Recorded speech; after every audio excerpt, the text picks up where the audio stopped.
आप देख रहे हैं इंडिया टाउन न्यूज, भारत की बात। नमस्कार, जय जोहार, स्वागत है आप सभी का इंडिया टाउन न्यूज में और मैं हूं आपके साथ सिमरन कौर। इस खास बुलेटिन में हम आपको रूबरू कराएंगे राजनांदगांव जिले की हर छोटी बड़ी खबरों के साथ। तो चलिए शुरू करने से पहले नजर डालते हैं आज की सुर्खियों पर। राजनांदगांव से 32 लाख रुपए की धोखाधड़ी का आरोपी हुआ गिरफ्तार, दूसरे की जमीन दिखाकर की ठगी। राजनांदगांव यातायात पुलिस का जनता अभियान, बिना हेलमेट के चल रहे वाहन चालकों को बांटे गए हेलमेट, लोगों से की हेलमेट पहनने की अपील।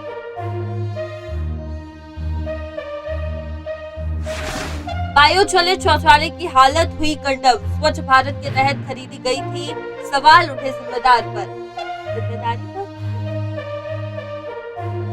राजनांदगांव के शंकरपुर में हुई युवक की हत्या, मृतक की पहचान मालिक देवांगन के रूप में हुई है, पुलिस ने संदिग्धों को किया गिरफ्तार। भाजपा कार्यालय में मंडल कार्यकर्ताओं की हुई बैठक, नगरीय निकाय चुनाव को लेकर हुई चर्चा, मंडल अध्यक्ष और पार्टी के वरिष्ठ नेता रहे मौजूद।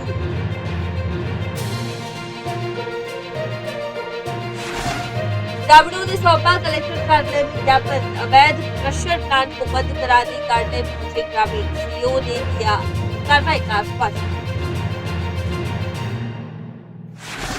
अवैध गतिविधियों पर पुलिस की बड़ी कार्रवाई, एथेनॉल प्लांट से कंप्यूटर सेट हुआ था चोरी, 2 आरोपी किए गए गिरफ्तार। बुलेटिन की शुरुआत राजनांदगांव से करेंगे, जहां आगामी नगरीय निकाय चुनाव को लेकर राजनांदगांव भाजपा कार्यालय में मंडलों की बैठक आयोजित की गई। इस बैठक में भाजपा के जिला प्रभारी और कई मंडल कार्यकर्ता उपस्थित रहे हैं। बैठक के दौरान आगामी चुनाव की रणनीति पर चर्चा की गई और कार्यकर्ताओं को चुनावी तैयारियों के बारे में निर्देशित किया गया है।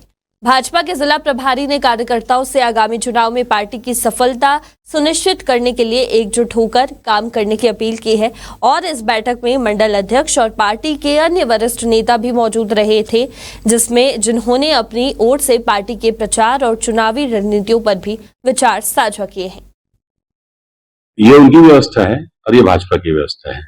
आम जनमानस चाहे राजनीति को समझने वाले सब जानते हैं कि भारतीय जनता पार्टी सिर्फ चुनाव में नहीं 365 दिन हम जनता से जुड़े मुद्दों को लेकर के काम करते हैं, अपने संगठन के लिए काम करते हैं। और सबको मालूम है कि हमारे मुखिया, इस देश के प्रधानमंत्री माननीय नरेंद्र मोदी जी की कार्यशैली कैसी है और हमारे कार्यकर्ता भी उनके विचार के अनुरूप, पार्टी के शीर्ष नेतृत्व के अनुरूप हम काम भी करते हैं। वहीं बेमेतरा पुलिस ने अवैध गतिविधियों के खिलाफ बड़ी कार्रवाई की है, जहां एसएसपी के निर्देशन में पुलिस ने पथरा फ्यूल्स एथेनॉल प्लांट से कंप्यूटर सेट चोरी करने वाले 2 आरोपियों को गिरफ्तार कर लिया है। प्रार्थी ने बताया था कि 2 व्यक्ति पथरा फ्यूल्स एथेनॉल प्लांट के बॉयलर कंट्रोल रूम में घुसकर एक सीपीयू, 2 मॉनिटर, 2 कीबोर्ड और 2 माउस और एक मोटरसाइकिल चोरी कर ले गए थे। इन सामानों की कुल कीमत लगभग 1,80,000 रुपए बताई जा रही है, जहां गिरफ्तार आरोपियों को न्यायिक रिमांड पर भेजा गया है। वहीं बेमेतरा जिले के ग्राम कोदवा के सैकड़ों ग्रामीणों ने अवैध क्रशर प्लांट के खिलाफ कलेक्टर कार्यालय पहुंचकर ज्ञापन सौंपा और इसे बंद कराने की मांग की है। आरोप है कि बीएन मिनरल्स नामक कंपनी अवैध तरीके से क्रशर प्लांट चला रही है, जहां अवैध ब्लास्टिंग की जा रही है, जिससे आसपास के मकानों में दरारें आ रही है और डस्ट के कारण स्वास्थ्य संबंधी समस्याएं भी उत्पन्न होती है। कहना है कि इस क्रशर प्लांट में पर्यावरण से संबंधित नियमों की अनदेखी की जाती है और डोलोमाइट की खरीदी बिक्री बिना किसी अनुमति के की जा रही है। इसके बावजूद अब तक कोई कार्रवाई नहीं की गई है और इसके अलावा ग्रामीणों ने यह भी आरोप लगाया है कि शिकायत करने पर कंपनी के मैनेजर और एक अन्य व्यक्ति द्वारा उन्हें धमकाया भी गया है। मामले में जिला पंचायत के सीईओ ने जांच पर कार्रवाई की बात की है।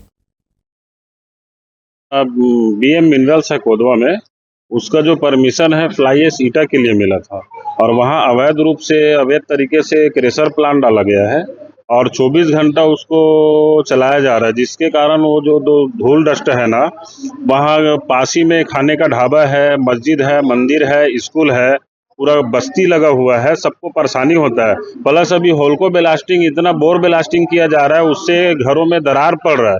पीने का जो पानी है वो पूरा खराब हो रहा है, साफ पानी भी नहीं निकल रहा है बोरिंग से जो है।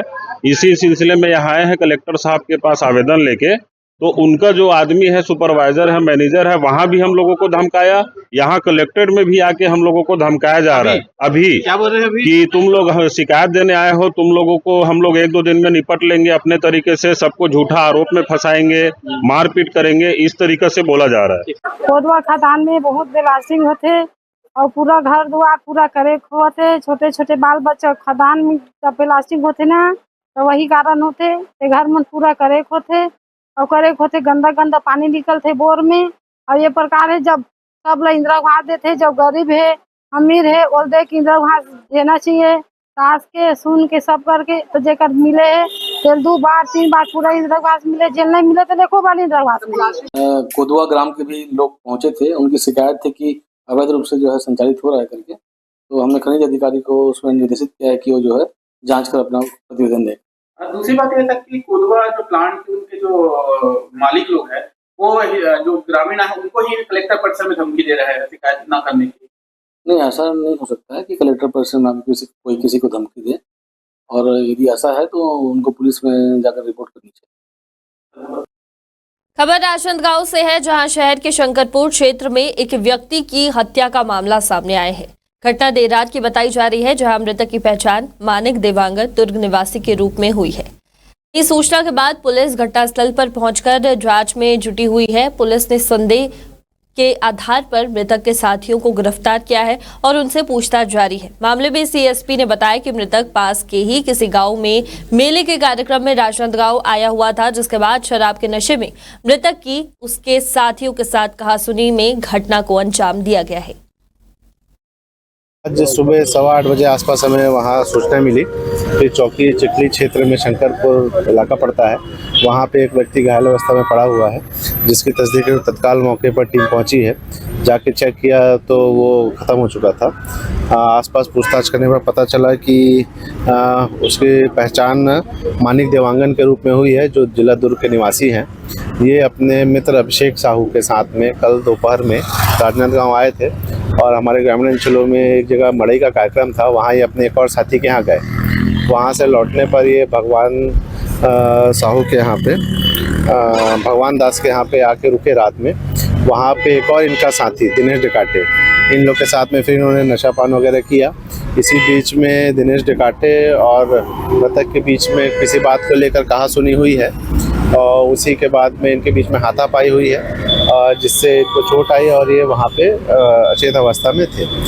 संदेह के आधार पर हमने दिनेश डिकाटे को लाया और उससे पूछताछ जारी है और क्या घटना हुई, कैसे हुई, इसके बाद आगे कार्रवाई वापस। वहीं स्वच्छ भारत मिशन के तहत राजनांदगांव में शासन द्वारा बायो चलित शौचालय खरीदे गए थे, जिसे खास तौर पर ऐसे आयोजनों के लिए डिजाइन किया गया था जहां लोगों की भारी भीड़ होती है और इस चलित शौचालय कहीं भी ले जाकर उपयोग में लाए जा सकते हैं, जैसे कि बड़े आयोजन, सरकारी कार्यक्रम या फिर गांव में होने वाले सभाओं के दौरान। लेकिन अब इस बायो चलित शौचालय को कई सालों से जनपद पंचायत में झाड़ियों के बीच कंडम स्थिति में रखा गया है। ये शौचालय अब उपयोग के योग्य नहीं दिखाई दे रहे हैं और इसकी पूरी देखरेख जिम्मेदार जनपद पंचायत के पास है। मामले में सवाल ये उठता है कि अगर ये शौचालय स्वच्छ भारत मिशन के तहत खरीदे गए थे तो फिर इसका सही उपयोग क्यों नहीं हो रहा है। वहीं जनपद पंचायत के अधिकारियों ने कहा कि शौचालय को बनवाने की कार्रवाई की जा रही है। फंड की समस्या की वजह से काम में बाधा आ रही है।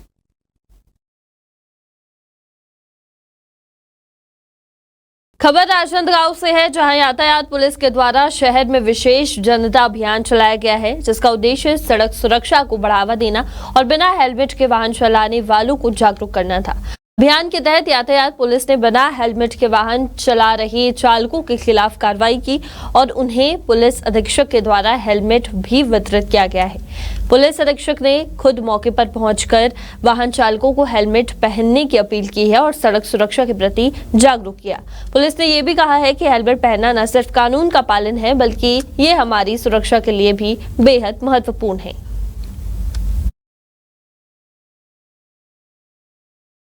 हाँ सर, ये बहुत अच्छा हुआ है। राजनांदगांव पुलिस के द्वारा एक अभियान चलाया गया है, जिसके द्वारा हम लोग खुद चालान, रुपये वाहन के लिए चालान काटा गया है और उस पर हम लोग को हेलमेट प्रदान किया गया है। ये राजनांदगांव पुलिस वाले की तरफ से बहुत अच्छा कार्यक्रम हुआ है। राष्ट्रीय सड़क सुरक्षा माह मनाया जा रहा है। इसी दौरान हम लोगों ने पब्लिक से अपील की कि वो ज़्यादा से ज़्यादा जो सड़क सुरक्षा माह में लोगों की जान बचाने के लिए हेलमेट के प्रति जागरूकता के लिए अपना सहयोग करें। लोगों ने बहुत बढ़ चढ़कर इसमें सहयोग देना शुरू किया है। हमने 2500 से ज़्यादा हेलमेट वितरण का टारगेट रखा है। हेलमेट वितरण में भी हम लोगों ने ये खास ख्याल रखा है कि जो लोग जो हेलमेट के बिना गाड़ी चला रहे हैं उनका चालान भी होगा और उन्हें जो जिन दानदाताओं के द्वारा हेलमेट दिया जा रहा है उनकी तरफ से हेलमेट दिया जाएगा, बाकायदा इसका रिकॉर्ड रखा जाएगा और ताकि लोग अधिक से अधिक हेलमेट लगाना शुरू करें। लगातार सड़क दुर्घटनाओं में जो लोगों की जान जा रही है, एक बड़ा कारण 2 पहिया वाहन बिना हेलमेट के चलाना, नशे के प्रभाव में चलाना एक बड़े कारण है। तो हमारी सबसे यही अपील है कि सड़क सुरक्षा नियमों का पालन करें। राजनांदगांव जिले के बसंतपुर थाने में 32 लाख रुपए की धोखाधड़ी का मामला सामने आया है। पुलिस ने मामले में आरोपी को गिरफ्तार कर लिया है, जिसने दूसरे की जमीन को दिखाकर ठगी की थी। दरअसल लालबाग निवासी दीपक कोटवानी ने बसंतपुर थाने में रिपोर्ट दर्ज करा के ये बताया था कि व्यावसायिक परिसर दिलाने के नाम पर प्रार्थी के साथ धोखाधड़ी हुई है।